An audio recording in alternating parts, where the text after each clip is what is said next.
Welcome, ladies and gentlemen, to another episode of Storytime with BDD. I'm your host, BDD, aka Brooklyn Dad. Happy Friday, guys. Happy Friday. Happy to see you guys. Let's see, who do we got here? We got Zelda, Bernadette H., Diane London, who's driving right now and says that her governor kicked ass. He did indeed. Punxsutawney Mo is in the heezy. Samantha Hawkins, Claudia LB, that damn Karen is here. The ABX girl, the queen of the South, Veronica Tello. Annie is here. The Trump Reaper and Cha Cha. Welcome, you guys. Glad to have you all back. And let's go ahead and jump right into a quick recap, summary of what we've got. Oh, Simon Metcalf is here. Ladies and gentlemen, Lucy L. Luppy Girl. The gang's all here. Glad to see you guys here. Watch your Soko. Today's topics are George Santos expelled and Newsom clobbers DeSantis. Did you guys watch that? It was crazy. The top of the story today. Bye, Felicia. You don't gotta go home, but you can't stay here.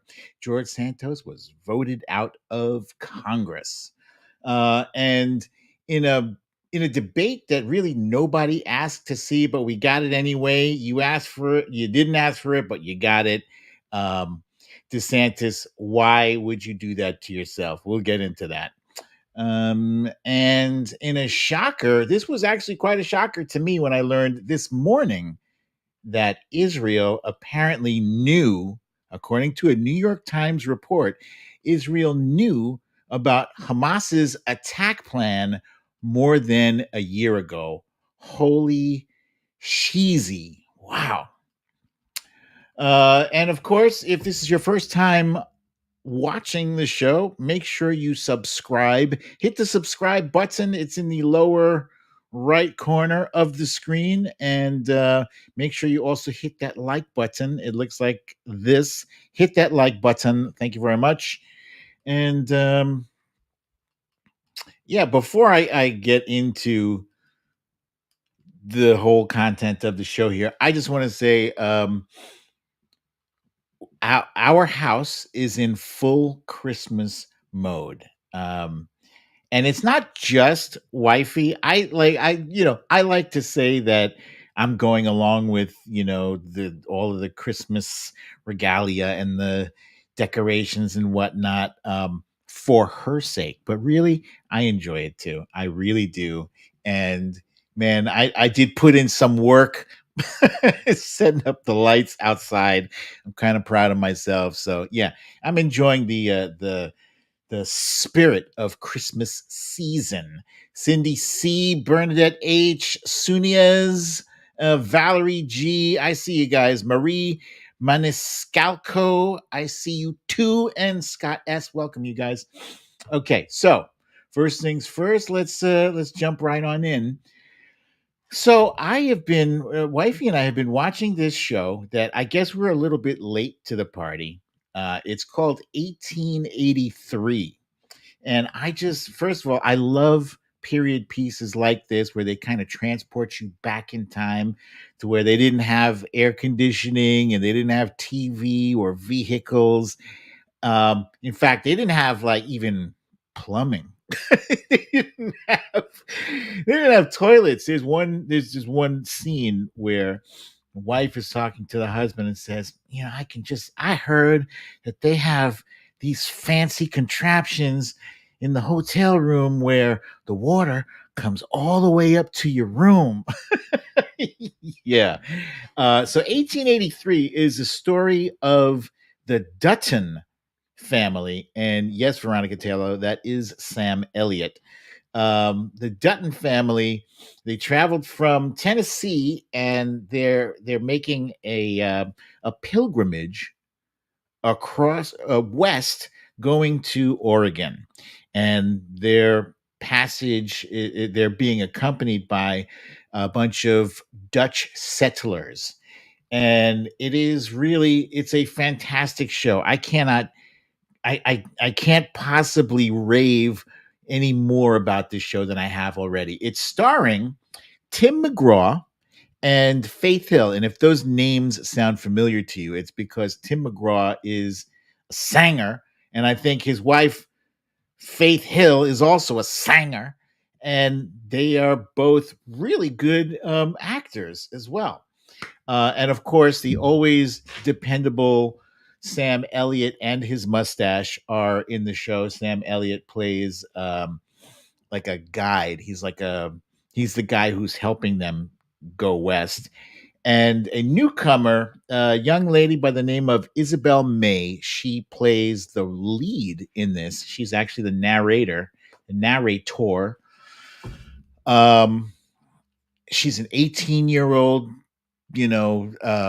teenage girl who's full of life and spit and vinegar, and she squeezes every last drop out of it.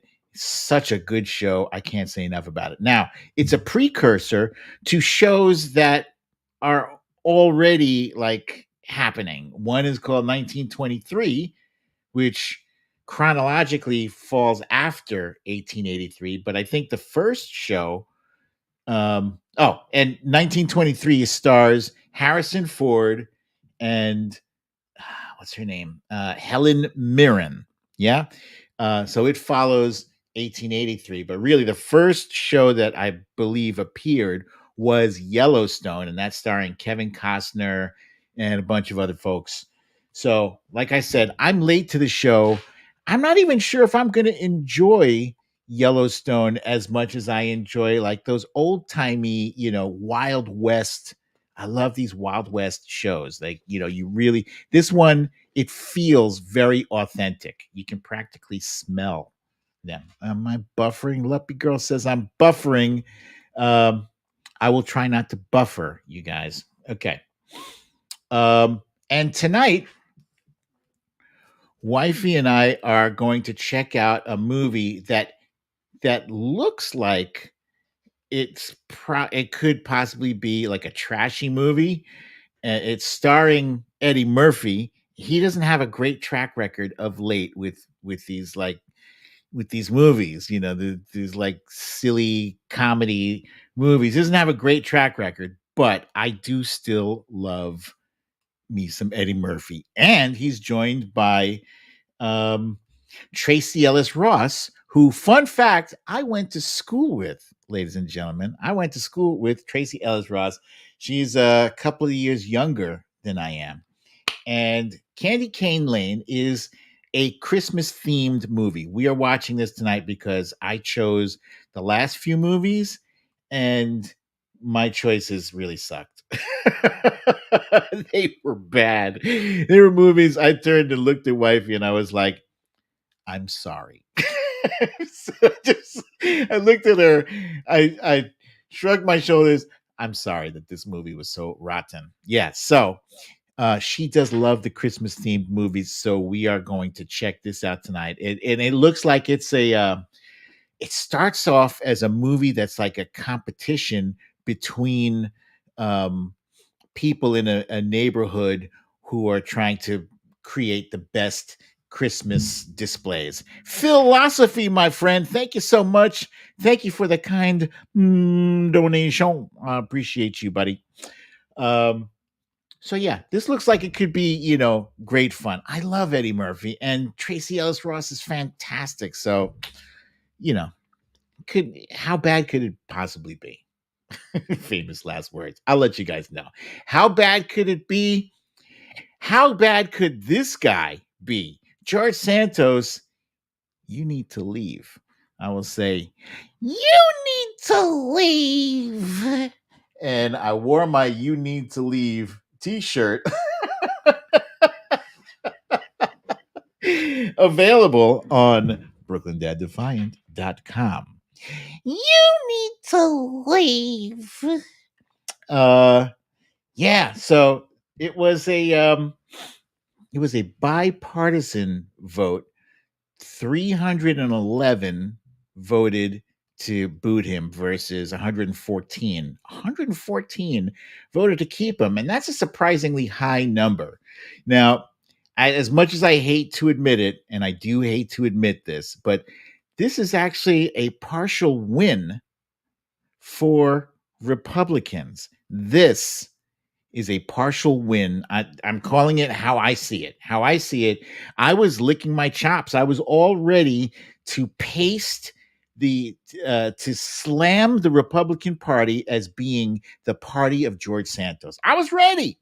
I was ready. I didn't think that they were going to vote him out. And yeah, as Scott S. points out, it is an historic vote. Only five other members of Congress had been voted out of Congress, and like three of them were for insurrection, like for waging war against America. They were Confederates, and as George Santos tried to mount his own defense yesterday, he was not guilty of that, and he hadn't been convicted yet.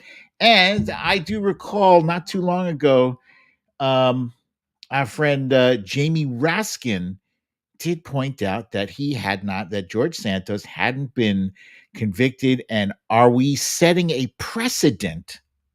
Hello, Jenny Rayner. I see you, my friend. Are we setting a precedent, a bad precedent, where anybody who gets indicted can be expelled just for being indicted?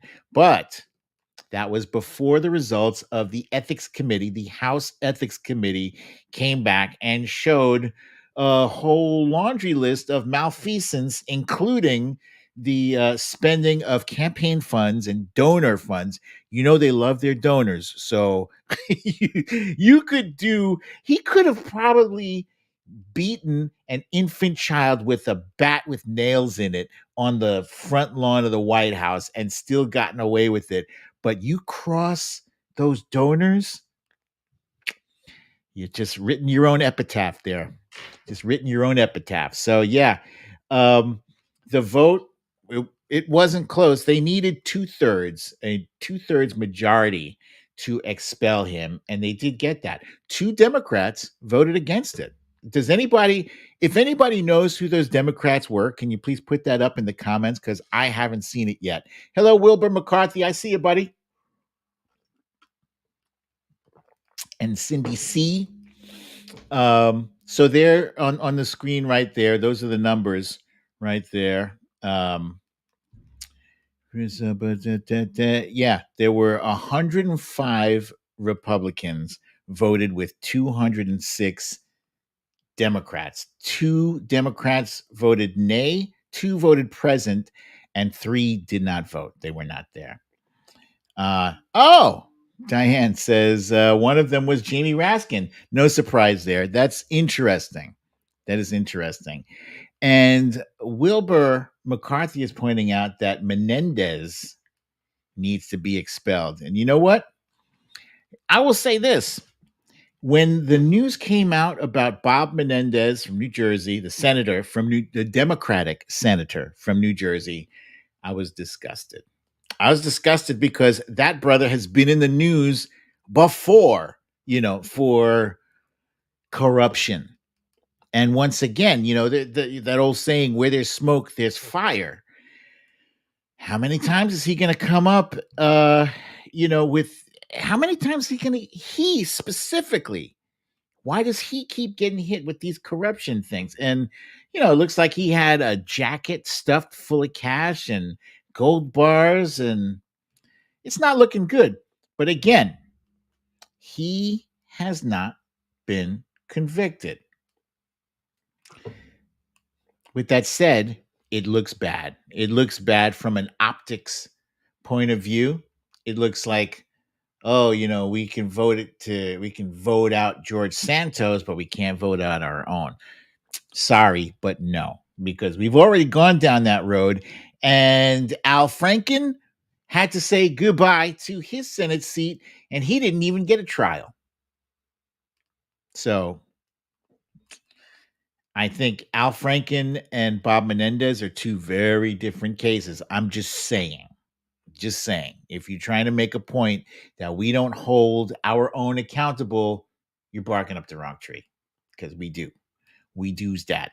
So yeah, hit the road, Jack, and don't you come back no more, no more, no more, no more. Hit the road, Jack, and don't you come back no more. See ya. Next up, Sandra Day O'Connor was the first ever woman to be appointed to the Supreme Court. This was not a small thing. This was a very big deal. And I think the fact that she was appointed by a Republican president, Ronald Reagan, and that she was conservative, it's besides the point. It's beside the point, because this was a time, this was an era when someone could be a Republican and, believe it or not, still be ethical, somewhat ethical, somewhat. Mind you, this was before Clarence Thomas. Clarence Thomas muddied the waters. But she passed away today at the age of 93, Sandra Day O'Connor. From it looked like late stage dementia or Alzheimer's. So yeah, she broke that glass ceiling. That is a very, very big deal. The Supreme Court, was previously a good old boys, club, private club, the highest of the high.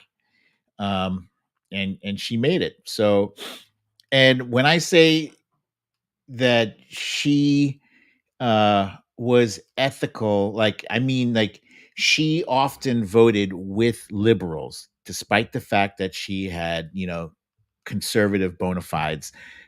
She voted with liberals for affirmative action. She voted to keep Roe v. Wade in place. There was a case that came up in 1992. Here's where I need my notes. It was Planned Parenthood versus Casey. Planned Parenthood versus Casey back in 1992. So yeah, she just passed, and I appreciate what she's done, because she kind of helped pave the way for Ruth Bader Ginsburg, for Elena Kagan, Elena Kagan.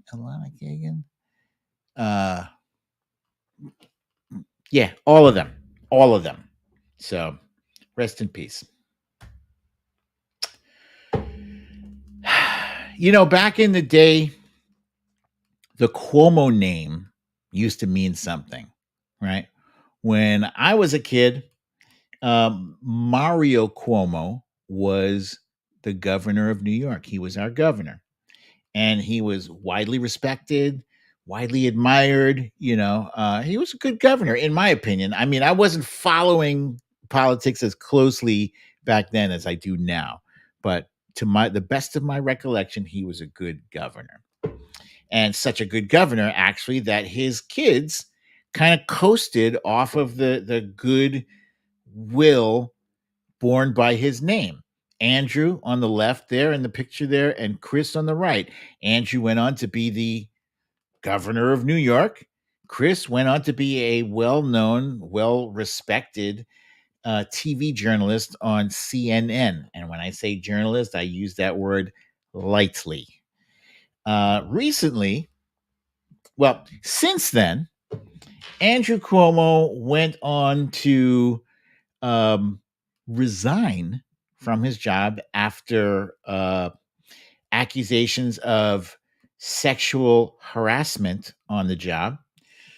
And Chris Cuomo was fired from CNN because he was advising his brother Andrew on, I'm not really sure what he was advising him on, because at the end of the day, I mean, that's your brother. Of course you're going to advise them, right? But I don't know. There was something kind of sketchy.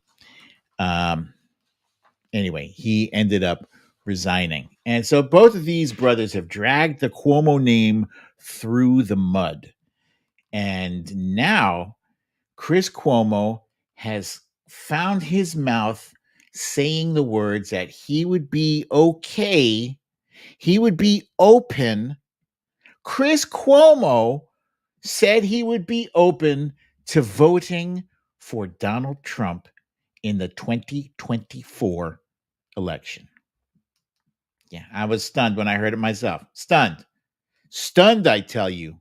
It's disgusting. Disgusting. I'm disgusted by it, and I'm going to share a video with you where he says that, and you won't believe your ears and your eyes, but yes, he said it.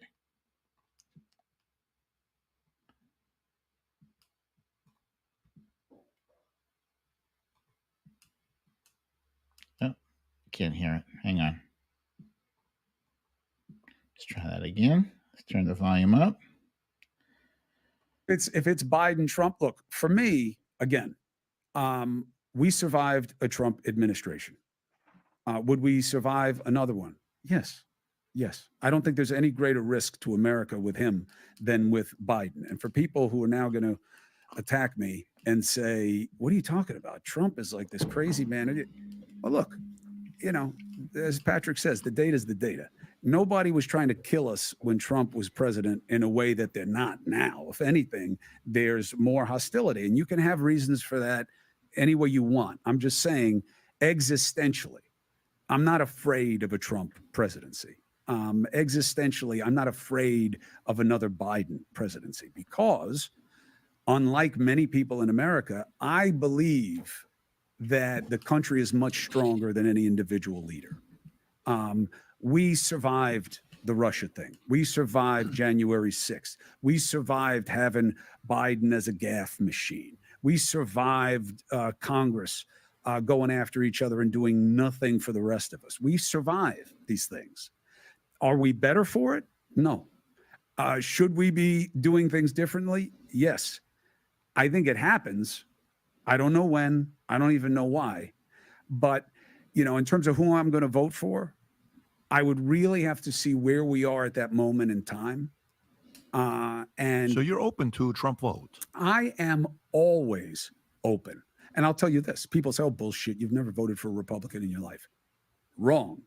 And not only have I, the first vote I ever cast was for a Republican. There it is. And the ABX girl, thank you so much for posting this comment here. I'm going to read this out loud. It says, I am not surprised. They will be fine. We are the ones fighting for the last airplane seat out of here. Yeah. Chris Cuomo and all those famous, rich and famous, powerful people, they have money to survive the worst, the worst outcome from their assy decisions, from their fucked up, lack of concern for the rest of us. Oh, we'll be fine. First of all, there's so much wrong with what he said. He said, we survived Biden being a gaffe machine. Notice how he was listing, we survived January 6th, and we survived the Russia thing, and we survived Biden being a gaffe machine. What the fuck is that? Does that even mean? The guy, President Biden, A, has a stutter, and B, occasionally he says some things that are off the cuff and maybe don't land the way they should. But making a gaffe is not the same as waging an insurrection against your country, as refusing to make a peaceful transfer of power. It's not the same. It's not the same as deliberately downplaying the severity and the seriousness of the COVID pandemic, causing hundreds of thousands of deaths. He's on the hook for that. Trump is on the hook for that. He's on the hook for the millions of jobs that were lost as a result of his mismanagement of COVID. You know what? If he had made less of a joke out of wearing the mask, could some people have been saved? Maybe. Philosophy thinks that Cuomo is bitter at the left. I think you're right. I think you're right. I also think that he is trying to, I think he is cynically trying to make a play for a new audience. That's what it is. I think he wants to be invited on more shows, possibly create a new show for himself on Newsmax or any of those other stupid channels. Maybe on Fox News. Maybe he thinks he's got a second career on Fox News. What's the name of that woman who is on Fox News? She's so good. I want to say it's Vanessa or Veronica, Valerie, something like that. I feel like it's a V. She's super duper smart, and she always shuts up the right wing idiots. What is her name? Somebody help me out here with this. But yeah, he's a very, very disappointing guy. No, it's not Hutchins. I'm just trying. Let me not get distracted by this. But yeah, let me get back to the content here. It's very, very disappointing. Speaking of disappointing, here is another disappointment, and I'm hugely disappointed with MSNBC about this today. So, most of you, I'm sure, are familiar with the work of Medhi Hasan, who had past tense, had a show on MSNBC until yesterday. And it was learned that his show, the Medhi Hasan show, has been canceled. Now, I'm sure Jessica Tarlov, I was nowhere close to, I was in V. It was Jessica. That's it. There's a V in Tarlov. Thank you, Scott. I'm so relieved. Yeah, she's solid. Jessica Tarlov. Still won't watch Fox News, but if I was to watch Fox News, it would be to watch her, school those clowns. Medhi Hasan has steadily been schooling clowns on his show. He is that guy who comes prepared. There's very few of them that right wingers fear. Like Joy Reid is one. Right wingers fear her because she does not play. She does not take the bullshit. She sees you trying to filibuster when she asks you a specific question and you're trying to work your way around and run out the clock. She's like, I asked you about this. And Medhi Hasan is the exact same way. But I mean, in some ways, he's so much better at it. This dude comes prepared. And yeah, so his show has been canceled. Now, it was a Sunday show, and people might think that in fact, I saw a lot of comments yesterday. People were saying, oh, it was because the ratings were down. Nah, I don't think that's it, because his show was on Sunday during football season. They're saying that the ratings dropped. Yeah, football season started back in September. So sure, there's going to be a drop off of some of the audience. Me personally, I'm watching football. I got a fantasy football team that I'm trying to, manage, which I'm still doing very well, mind you. But his stuff constantly goes viral. Your content doesn't go viral if it's trash. Okay. His content is solid. People, constantly tuning in for his content. I believe so. MSNBC faced a hailstorm, a barrage of criticism, of backlash after their announcement, and then they say that, oh, they're reconfiguring their programming. Let's see, what did they say? They're restructuring. The canceling of his show is part of a broader restructuring of the network's weekend lineup. The network said the changes, which include a new weekend panel show, were made with 2024 election coverage in mind. You know, when I say that, I say it's bullshit. I say it's bullshit. I'm going to say it again. Bullshit. Dude, it's a solid show. Here's what happened. Recently, Medhi Hasan had an interview with one, let me see, did I have the picture of that? Ah, there we go. With one Mark Regev, who is a senior Israeli advisor to Benjamin Netanyahu. And I want to play a piece of his interview in which he asks the man very direct questions. And what he does, I'm apologizing that what Mark Regev does, I'm apologizing in advance because it makes it a little bit noisy, but he does that thing that Ron DeSantis was doing last night, which is just talking on top of the guest. I can't tell you how much I hate that thing.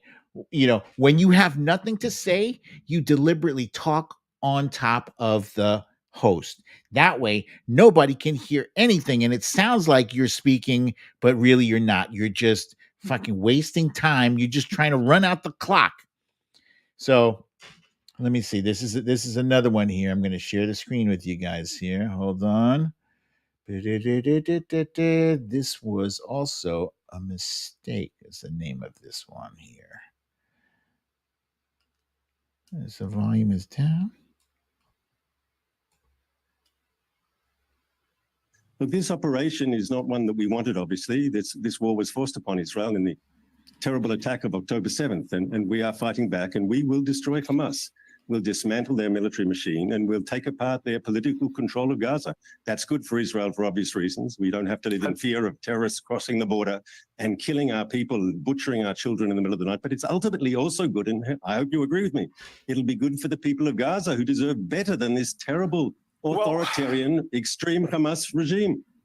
The people of Gaza are still alive. As I say, more than 11,000 people dead, reported dead, 4,000 children. I just want to pull up on the screen. Hamas's numbers. You say Hamas's numbers. I should point out, just pull up on the screen. In the last two major Gaza conflicts, 2009 and 2014, the Israeli military's death tolls matched Hamas's health ministry death toll. So, and the UN human rights groups all agree that those numbers are credible. But look, your wider point is true. Can I challenge that? Will you allow me to challenge that, please? Can I just challenge that? I'd like to challenge that. I'll try to be as brief as you are, sir. Those numbers are provided by Hamas. There's no independent verification. And secondly, more importantly, you have no idea how many of them are Hamas terrorists, combatants, and how many are civilians. Hamas would have you believe that they're all civilians, that they're all children. And here we have to say something that isn't said enough. Hamas, until now, we're destroying their military machine, and with that, we're eroding their control. But up until now, they've been in control of the Gaza Strip. And as a result, they control all the images coming out of Gaza. Have you seen one picture of a single dead Hamas terrorist in the fighting in Gaza? Not one. Is that by accident, or is that because Hamas can control the information? You asked me a question and you Gaza. said you would be brief.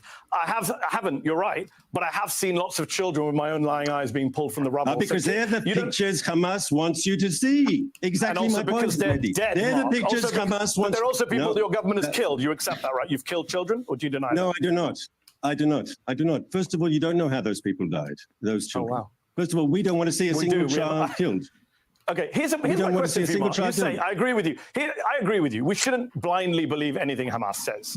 But why should we believe what your government says either? Your military spokesman on Monday pointed to an Arabic document in the basement of a Gaza hospital and claimed it was a Guardian list on which every terrorist writes his name. But that was false. It was just a calendar with the days of the week on it. Your colleague in the Prime Minister's office, Ophir Gendelman, posted behind-the-scenes footage from a Lebanese short film and claimed it was Palestinians in Gaza faking their own injuries. That tweet is still up a week later. That is endless disinformation from your government, is it not? I disagree, and I think on the important issues, look, I'll give you an example, Mehdi. Originally, we estimated... No, I'm answering your question. Allow me to answer your question. I'm answering your question directly, if you'll allow me. We originally said in the atrocious Hamas attack on our people on October 7th, we had the number at 1,400 casualties, and now we've revised that down to 1,200 because we understood that we had overestimated. We made a mistake. There were actually bodies that were so badly burnt, we thought they were ours. In the end, apparently, they were Hamas terrorists. when we make a mistake, we admit it. Short on time. Why does that give you permission? Why does that give you permission to accept Hamas's numbers? I don't understand. I didn't ask about Hamas numbers. I said to you that your military spokesman... you were quoting to me before Hamas numbers, Mehdi. You were quoting to me Hamas's numbers. Because the entire UN and the human rights community and the American intelligence community on Friday said they trust those numbers. But you're dodging my question, Mark. I'm not sure that's true. Why did your military spokesman on Monday point to a calendar in Arabic and say, these are the names of terrorists on them? That's false. Can you accept that here and now? I'm not aware of the incident. Let's put up the image. We have the image. You have no comment. I can't read Arabic. It doesn't help me. I have no comment. I'm not familiar with the incident. Does your spokesman hang on, I have a question. Mehdi, you're a journalist. Have you made a professional mistake ever? Not intentionally, but have you made a professional mistake? Exactly, and I own up to it. Have you made a mistake? So can you own up to the mistake? So if I've made mistakes, you've made mistakes, but there's a difference between making an honest mistake and between Hamas that deliberately exaggerates numbers to suit its propaganda purposes. There's a huge difference. So it sounds like it's like hold on. You said propaganda. Can we just deal with your colleague Ophir Gendelman's tweet? It's still up 7 days later. Why has it not come down? It's a Lebanese short film. We can put it on screen. It's not Palestinians faking their own injuries. Can we own up to that mistake and take that down? Is that not propaganda? Once again, I understand that was also a mistake. And so why is it still up 7 days later? I'll speak to Ophir about it if you like. I'll speak to Ophir about it if you like. He's a friend of mine and a colleague. I quite like him. He's a good. Okay, so I'm not going to play the rest of, but let me just point out when Medhi Hasan talks about the children, that guy Regev says, you don't know how those people died. That wasn't even the point. The point is, bodies of children being pulled from rubble. I'm an educated guy. I can take an educated guess that if you were dropping bombs upon bombs upon bombs upon bombs in an attempt to kill terrorists, and you have to assume that the Palestinian civilians outnumber the Hamas terrorists by a lot. I would say by 1,000 to 1, probably, maybe more. So if you've got, let's say you've got a hospital that contains 100 adults, 75 children, and 10 terrorists, Hamas terrorists, if you make the decision to bomb that hospital to get those 10 terrorists, you're saying that our military goals are more important than 175 civilians, including 75 children. That is not acceptable. It's not acceptable. So anyway, that exchange between Medhi Hasan and Mark Regev got very testy. I believe that may be why his show was canceled. Now, people have said he wasn't fired. They pointed out to me after I posted about it the other day and said he wasn't fired. It was his show that was canceled. It remains to be seen. I would love to see him get another show. And I think there's a chance of it because there was a very big, people were very pissed about it. They came out. They came out in support of Hasan. Okay, so let's continue. Let's get to the second to main event. This was the debate that nobody asked for, and it's the debate that we got last night on the Fox News Network. It was Gavin Newsom versus Ron DeSantis. And I kept all in the run up to this, I was wondering, why is this even happening? Like, Gavin Newsom is not running for president. And there was a point during the debate last night, it was actually very annoying, that Ron DeSantis and Sean Hannity both kept insinuating that Gavin Newsom was actually a shadow candidate, that he was actually running, for president. And he was like, I am not. I am fully supportive of President Biden, of the job he's been doing. He is 1 billion% capable of continuing to do this job. And they kept, insinuating that he was in fact running for the job. No, he wasn't. But Gavin Newsom made an excellent surrogate for President Biden, and I look forward to watching him. First of all, he thrashed Ron DeSantis last night in so many different ways. I can't show you a clip for all of them because it was brutal, but I definitely did enjoy it. I am going to share a clip or two of that. Let's see. Was it this one here? Actual footage. Oh, yeah, let's do this one here. I'm the only guy here that's a border state governor. You're trolling folks and trying to find migrants to play political games to try to get some news and attention so you can out Trump. And by the way, how's that going for you, Ron? You're down 41 points in your own home state. I'm the only guy here that's a border state governor. You're trolling folks and trying to find migrants to play political games to try to get some news and attention so you can out Trump. And by the way, how's that going for you, Ron? You're down 41 points in your own home state. I'm the only guy here that's a border state. I'm sorry. The only thing better than watching Gavin Newsom demolish Ron DeSantis was watching Ron DeSantis's face go through convulsions. And this one, I got to share this one with you. This is very funny. It's kind of AI. It's AI generated, so it is not real. It's not really, but it's very funny. All right, welcome back to Debates That Nobody Really Gives a Shit About. I'm your host, Sean Hannity, and tonight we have the governor of California, Gavin Newsom, and Florida's Governor Ron DeSantis. Let's begin. All right, first question. Have you ever betrayed the greatest president to ever live, President Donald J. Trump? No. What kind of question is that? What the hell? Very simple question, but let's try the next one. Are you a short, insecure little man that likes to wear lifts inside your cowboy boots? Yes or no answer, please. No. You know what? My wife bought me those lifts, and I happen to like them. Okay? He's even using a stepping stool. I can see it from over here. Governor, we clearly said no step stools. You either get off of it or you're leaving this stage right now.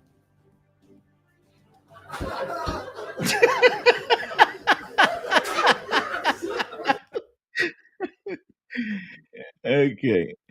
Oh, that's funny. That's too funny. Oh my God. Yeah. So I thought what was interesting is, speaking of step stool, is that during the debate, these guys were spaced so far apart from each other, Ron DeSantis and Gavin Newsom, they could have been in different rooms.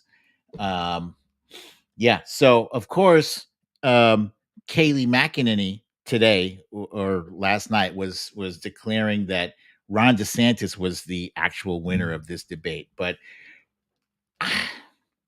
we all know about the many lies of Kayleigh McEnany, so I don't need to get into that any further. I'm like a boxing fan. I don't know if there's any other boxing fans out there, but when I watched this debate last night, and it was brutal, it was kind of hard to watch because there are times that Ron DeSantis did that thing that Mark Regev was doing. Zelda, oh my goodness, thank you so much. Thank you so kindly for the generous donation. Thank you. There were times during the debate when Ron DeSantis had nothing. He had nothing. So he did that thing, talking on top of Gavin Newsom's voice while he's answering the question, which is the equivalent in boxing of a clinch. You ever see boxers, they're going at it and one is clearly outmatched. So what does he do? He grabs the boxer. He doesn't let go, because as soon as he lets go, he's going to get popped in the face with a jab, with an uppercut. And this is what Gavin Newsom was figuratively hitting Ron DeSantis with all night long, with uppercuts, with left hooks, with straight right hands. I mean, it was a thing of beauty. And I'm not just saying that because I'm a Democrat. I'm saying it because as an objective, if if I didn't have a horse in the race, if I had no skin in the game, if I was just Joe Blow, you know, middle of the road, I would have looked at it and said, yeah, this guy Gavin Newsom clearly, has a lot under the cap. He's doing his thing. Yeah, he fed him a steady diet of jabs and uppercuts and straight right hands on Bidenomics, on state policies, on things like on abortion, on fitness to serve, a whole laundry list of topics. And it just like, why would you do that to yourself, Ron? Why would you subject yourself to that? It's bad enough, as Gavin Newsom pointed out, it's bad enough that he's down 41 points in his own state to Donald Trump. 41 points. Bad enough. At one point, Gavin Newsom asked him, when are you going to step aside and let Nikki Haley have a shot at taking down Trump? And that's it's a very valid question. But why would you go up against the guy who isn't even running? Gavin Newsom is not running for president. So here you are, you can't even hold your own. He can't hold his own. DeSantis cannot hold his own against Vivek Ramaswamy, who is despised by everybody. He can't even hold his own against Ramaswamy, and you want to go toe to toe with a Democratic governor giant like Gavin Newsom, who's running the 5th largest economy in the world. Samantha Hawkins, thank you for the for the reminder. I always forget to remind my audience to please smash that like button. Smash it with your fingers. Wilbur McCarthy believes that DeSantis may have been jacked up on cocaine. Those facial tics, you could have something there, Wilbur. Something weird goes on with DeSantis during these things. His face doesn't do normal human things, Aries Wanderer says her neighbor doesn't even want to move to Florida now because of DeSantis. Yeah, he's a pathetic joke. And I'm so glad he got destroyed last night. There we are. Right on cue. If you're just joining us, make sure you hit the subscribe button to get the latest content when it drops. And also hit the like button too. And now we move on to our main topic of the show. The temporary ceasefire in Gaza is now finished. As of last night, that was over. Hello, Katrina Jones. I see you there. It's now over. They did exchange over 58. I don't remember what the final number of hostages returned was, but it was over 58. And so now they're back to dropping bombs. And the big news that we learned is that Israel knew about Hamas, the Hamas attack, over a year ago. So, fun fact, I will tell you guys now, I am working on a show with Chip Franklin, and it's called Conspiracy Killers. And Chip and I are going to be dissecting all of the well-known conspiracy theories out there.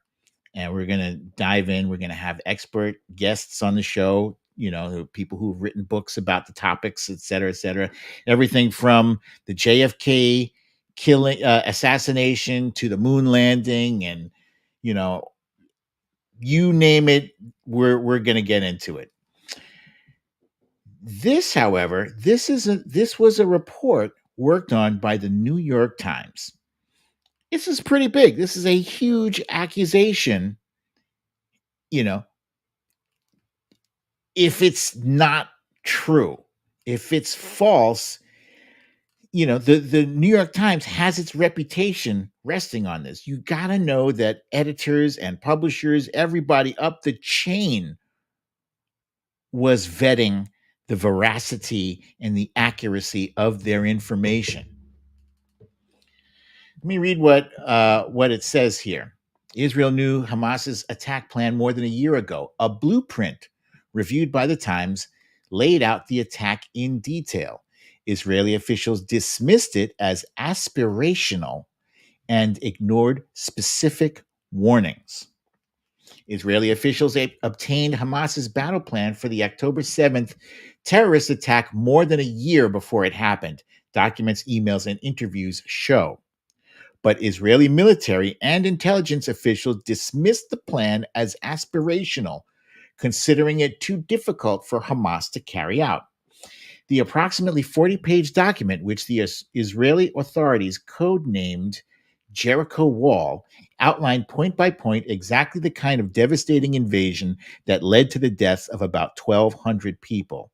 The translated document, which was reviewed by the New York Times, did not set a date for the attack, but described a methodical assault designed to overwhelm the fortifications around the Gaza Strip, take over Israeli cities, and storm key military bases, including a division headquarters. Hamas followed the blueprint with shocking precision. The document called for a barrage of rockets at the outset of the attack, drones to knock out the security cameras, and automated machine guns along the border, and gunmen to pour into Israel en masse in paragliders, on motorcycles, and on foot, all of which happened on October 7th. It's shocking. It's shocking the degree to which Hamas carried out the attack that they planned on doing, and Israel just deciding not to prepare for it. Look, if I was president, if I was in charge of something, in charge of keeping people safe, then my very first thing would be to appoint people, a commission, to come up with solutions for all of the batshit crazy things that should not happen but might happen. I would have people figuring out answers, contingency plans for an alien invasion, for asteroid hitting the planet, for multiple asteroids hitting the planet, for the zombie apocalypse. Yeah, sounds crazy, but if you are caught out there unprepared, then you're an asshole. You have all you have all of the resources at your disposal of the United States government, and you opt not to use it. Same thing goes for Israel. Israel is their intel is highly touted as one of the best. They didn't just drop the ball. Like, they fucking buried it. They buried it. This is a major failure. Major. And I think I gotta think that their reaction to October 7th is they're trying to cover up. They're trying to cover up their failure just with a big pile of bodies, basically. Maybe they think if they kill, the more Palestinians they kill,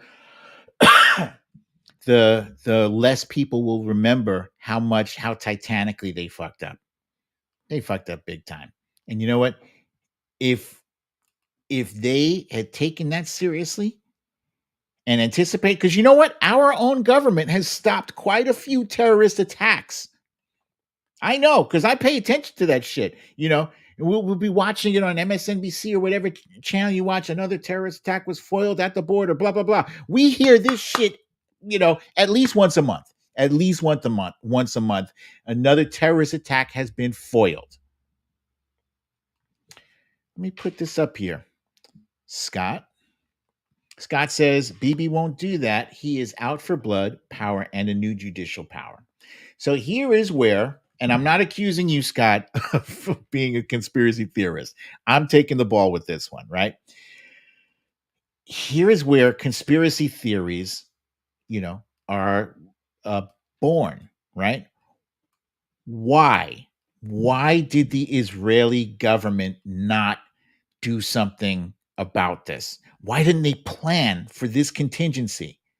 Maybe they wanted this attack to happen. So there are things that have happened here, like Pearl Harbor, for instance. There are some conspiracy theorists who believe that FDR allowed Pearl Harbor to happen so that the United States could join World War II, because Americans did not want anything to do with World War II. We were very isolationist. We didn't want anything to do. That shit is happening in Europe. That's happening to them. We don't want it. We have our own issues to deal with. That's what America was saying back then. But all of a sudden, when we have skin in the game, when our own people are attacked in Pearl Harbor, it's a different story. Now we have an in to the war. We have a mandate to join the war. So not only does Israel have a mandate now, but they have the sentiment, they have the emotion of Israelis. I saw a lot of comments. I saw videos of people, Israeli people, not just Israeli people, Americans here from the Jewish community saying, flatten Gaza, turn it into glass. I don't care. Kill them all. This is what people were saying. People who could be your neighbor and your barber and your doctor, your kid's teacher. They were saying things that, caring people, rational people don't say. But that was in the heat of the moment. That was right after October 7th, where emotions were running high. It's like just after 9/11, we were angry like that. I was angry like that. I was angry. I was angry enough to join. If I had been a few years younger, I would have joined the military. Yep.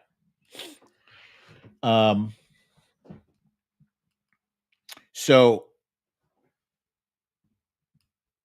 Israel now doesn't have any kind of exit. They don't appear to have any kind of exit strategy. They're just going to keep dropping bombs. Like, what's the plan here? You want to end Hamas? We got it, right? We're in agreement. We think Hamas should go. We think they should pay. We should think they should pay with their lives. But if you can even get them to surrender and put them in jail or something, that's fine too. But they have to be eliminated, right? We're in agreement. How do you eliminate them? Because who is Hamas? In our minds, Hamas are terrorists, right? Well, who are these terrorists? These terrorists are people who have no jobs. And look, I'm not making excuses for them. I'm just stating facts, okay? I'm stating facts. They have no jobs. They have no money. They have no hope. Their world is shit. They barely have electricity. I think they're rationed like 2 or 3 hours worth of electricity per day. They have no clean drinking water. Only 10% of Palestinians have clean drinking water, right? So you take all this into consideration, and then on top of it, they already have nothing. Then they've just seen their mother, their auntie, their little sister, their brother, their father, their grandpa destroyed in a pile of rubble, blown to smithereens. So now, not only do they have nothing, all they have is their hatred. All they have is their hatred of their oppressors, of their occupiers, of the people who make their existence miserable. It's all they have. So, do they become Hamas? Some of them, maybe they do. Some of them troop on. They're like, you know what? I'm fucking pissed at Israel, but I'm not trying to kill innocent children. I will still vote. I will still do things the proper way. I'm sure there are plenty of people who still feel like that. They still have hope in them. You know? Just like here. You know, there's a tendency to like look at a red state and say everybody in a red state is an asshole, is wearing a red hat. And that's not how it is. You know, you have people in red states. You have blue dots in red states. You have some blue dots who are shitheads too. You have some red hats who actually probably are not as bad as you would think.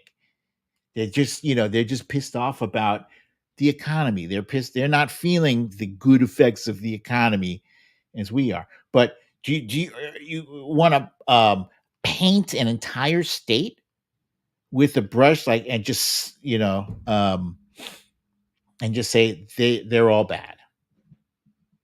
You have a few terrorists from one state. You have one guy who carries out a mass shooting from Mississippi. So now are all Mississippians mass shooting serial killers, murderers? No, it's that guy. So same thing applies to Palestine. Sure, there are plenty of people who feel that they are justified in their actions because of their circumstances. They are not justified, but they feel like they are. And this is what we're dealing with. This is the crux of the problem that we're dealing with in Gaza right now. You say you want to kill Hamas, you want to end Hamas or whatever, but you're creating more members. You're creating more members by targeting 10 terrorists in a building occupied by 200 civilians. You drop a bomb on a building filled with people and children just to go after 10 people? Come on, man. Israel has some great special forces people. Use them. Use those drones. Send them in there. Target. Pinpoint target.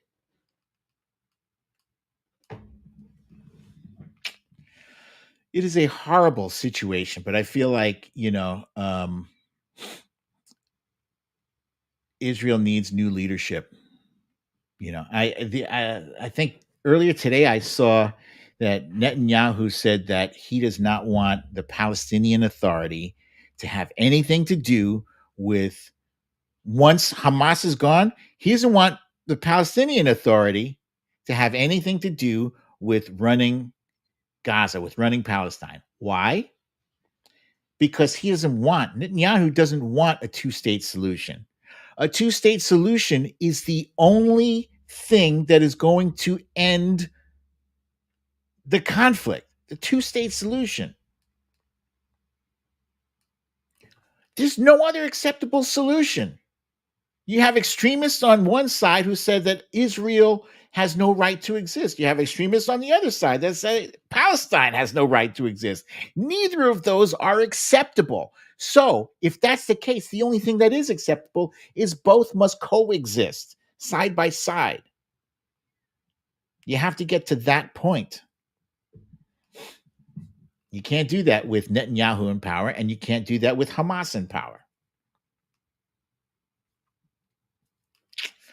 So anyway, I could go on and on and on, and I'm sure you guys could too.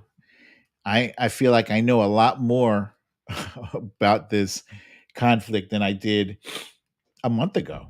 A month ago, I was hiding in my own little shell of, I don't know anything about it, so I'm not going to say anything about it.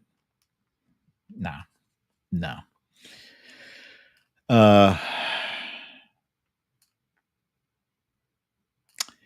Yeah, so there you have it, ladies and gentlemen. The New York Times says that Israel knew. I think if they did know, I think that's a horrible, horrible, horrible thing. And, there should be some very public firings or public resignations, folks have to fall on their swords and admit that they had it wrong.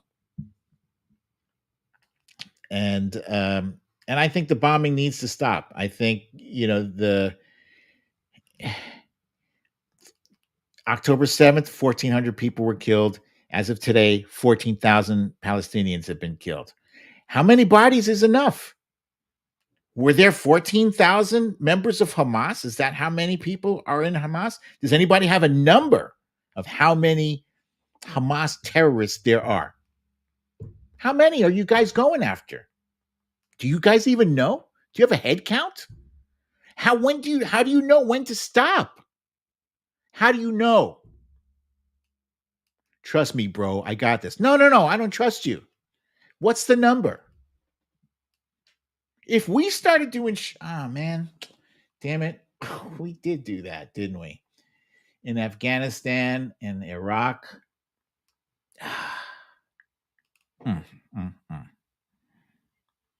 Damn. Alexis saying, did you guys see that Derek Chauvin was stabbed 22 times? And when they interviewed the inmate who did it, he stated he did it on Black Friday to represent Black Lives Matter. That's stupid. If he said that, that's ignorant. That is ignorant. He's Derek Chauvin. I despise, but he didn't get the death penalty.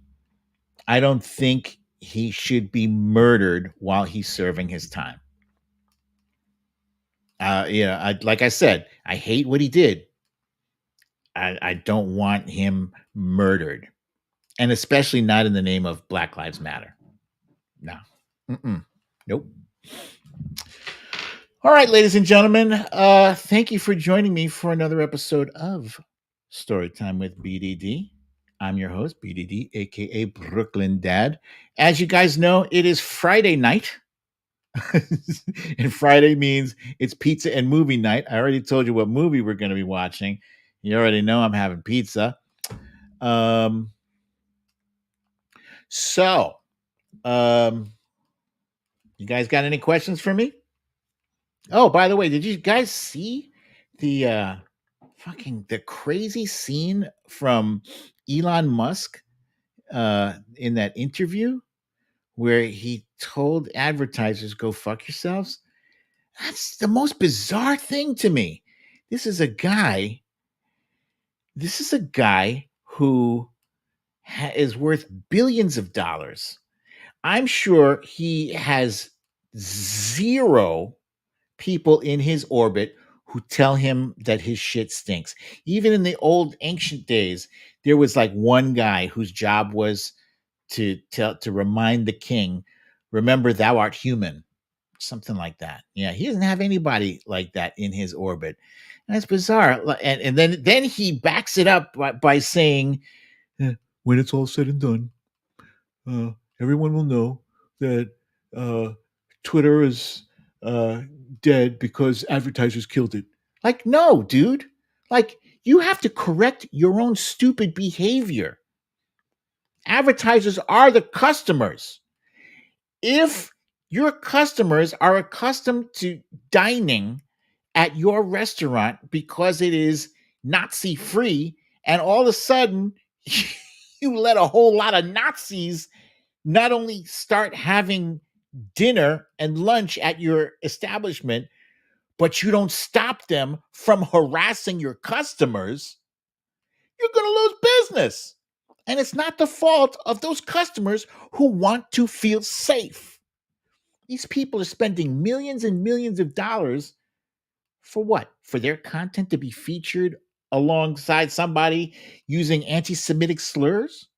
For you, the head of the company, to promote, to boost some anti-Semitic content?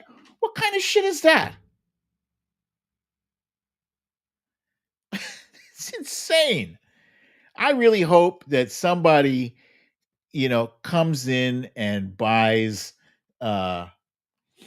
and buys Twitter, because he's a clown. Marie from New Jersey wants to know. Oh, I see what you did, Marie. You wrote from Marie from New Jersey. Yes. Well, it's not new. It's just it's different. This room that I'm in is heated. You guys remember, for as long as I've been doing this show, I was in the sunroom, which is like we call that the sunroom. It's a 3-season room. It's not heated and it's not air conditioned, so it's hot as balls in the summer, and it's cold as fajizi in the winter. So yeah. Oh, this is an excellent question. Fox Hill Dreams wants to know, will Santos receive a pension? You got me there. You got me. I do want to know that, because I understand when you like members of Congress have like a great deal. I forget if it's 1 term or 2 terms. That's the question right there, Fox Hill Dreams. It might be 2 terms that they have to get over. They have to get past 2 terms in order to get to trigger all the goodies, from having been in Congress. Yeah, excellent question. Thank you for that.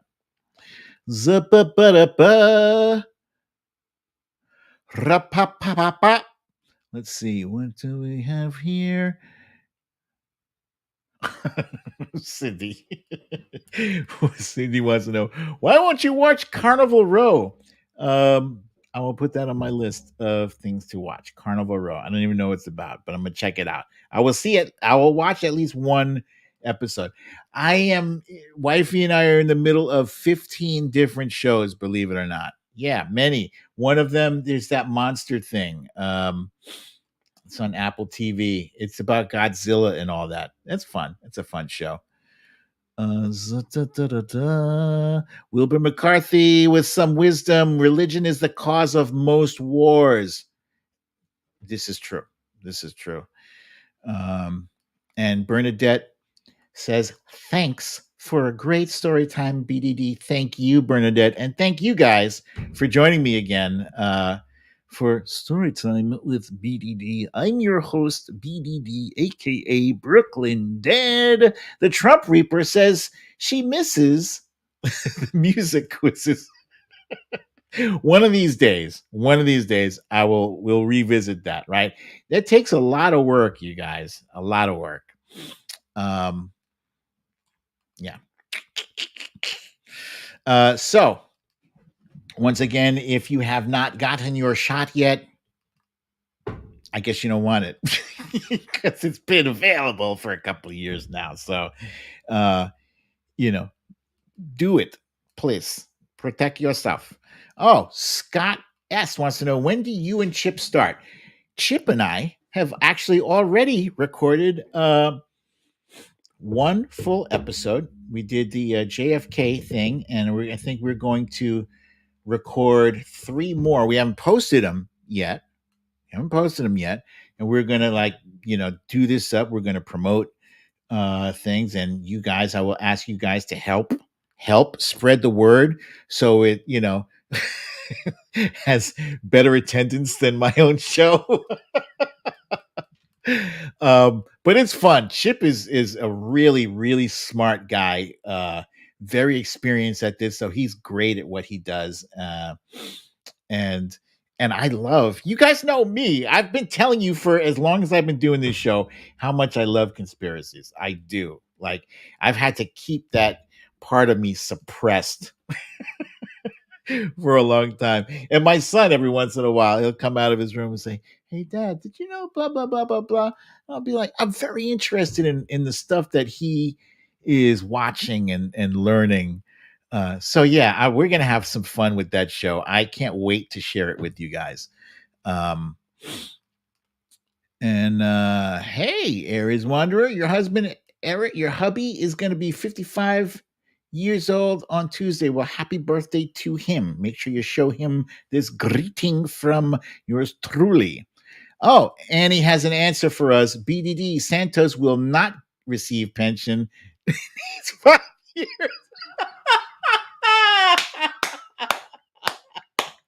Yeah. Yes. That's a win. Thank you for that answer, Annie. appreciate that. And I once again, I appreciate you guys. Thank you for joining me. I look forward to seeing you all here, same time, same place. I love you all. Peace. Wait, let's do this one. Let's do this one here.